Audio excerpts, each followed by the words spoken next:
জানেন তো আজ শেষ হতে চলল ভালোবাসা দিবস নামের অর্থটি।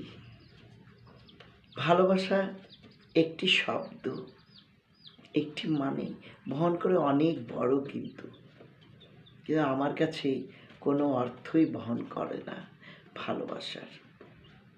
যাক, তারপরে শহরের রাস্তায় আজ হাত ধরাধরি করে অনেক মানুষ হাঁটছে, ক্যাফে টেবিলে বসে মুখোমুখি প্রতিশ্রুতির ছবি আঁকছে, আর কোথাও এক চুপসে যাওয়া একজন মানুষ মুঠোফোনে তার ছবিগুলো দেখছে আর মুছে ফেলা মেসেজগুলি পড়ে পড়ে দেখছে আর ভাবছে খুব করুণভাবে।